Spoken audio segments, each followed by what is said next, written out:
असहाबे कहफ, जब हज़रत ईसा अलैहिस्सलाम को अल्लाह करीम ने चौथे आसमान पे बुला लिया ना, तो दिकियानूस नाम का एक बादशाह हुआ बनी इसराइल के अंदर, बड़ा जालिम था।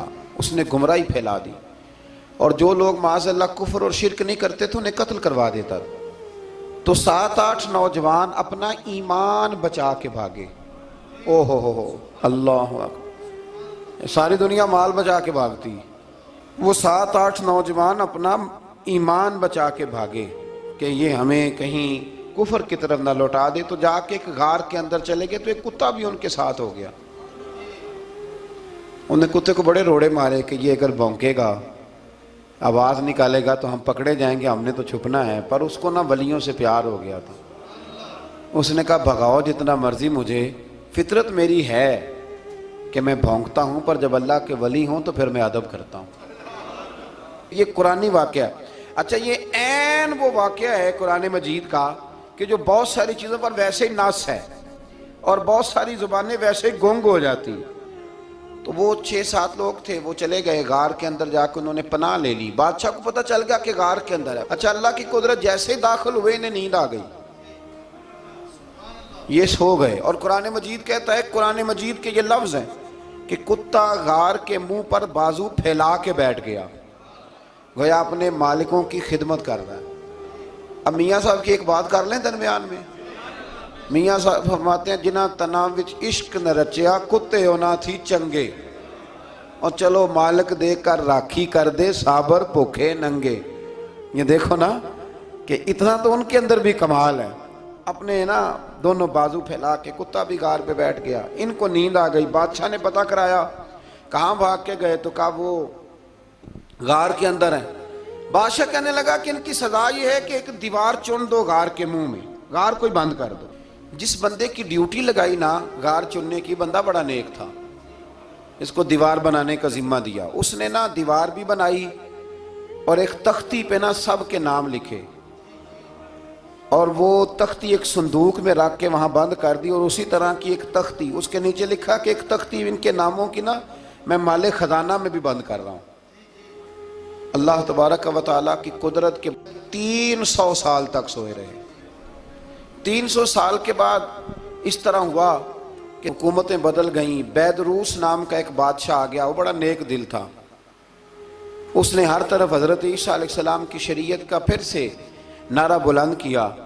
अब ना कुछ लोग ऐसे थे जो मुनकर हो गए थे कि मरने के बाद दोबारा कैसे उठेंगे। बादशाह एक दिन उजरे में गया, जाके दुआ मांगी, या अल्लाह कोई ऐसी बात दिखा जिससे लोगों का ईमान पक्का हो जाए। इस तरह के बादशाह हुआ करते थे।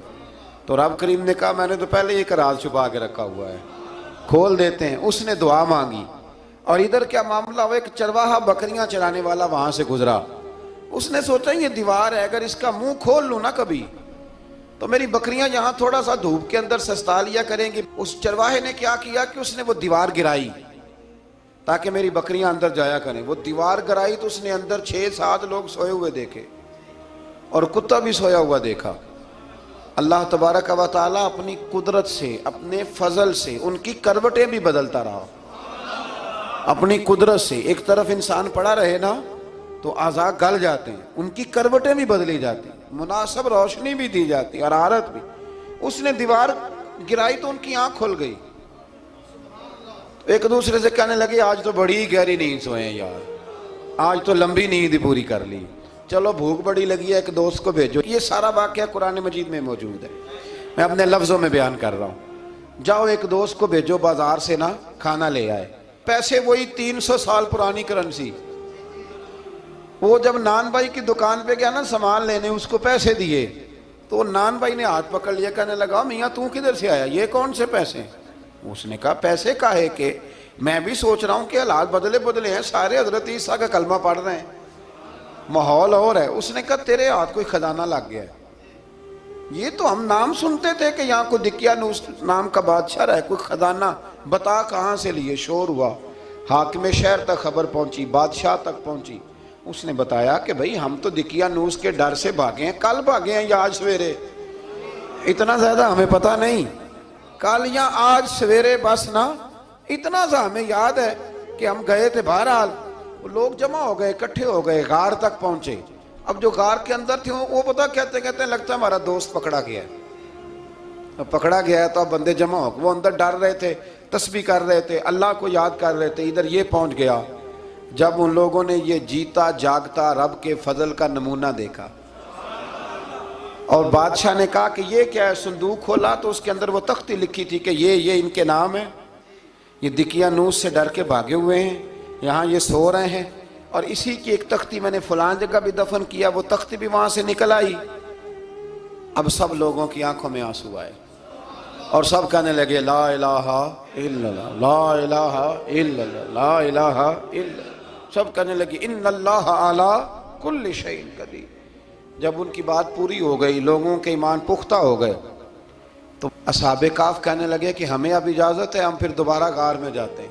वो गार में गए तो रब ने फिर उन्हें मौत अता फरमाई, नींद अता फरमाई, तोहफा दिया।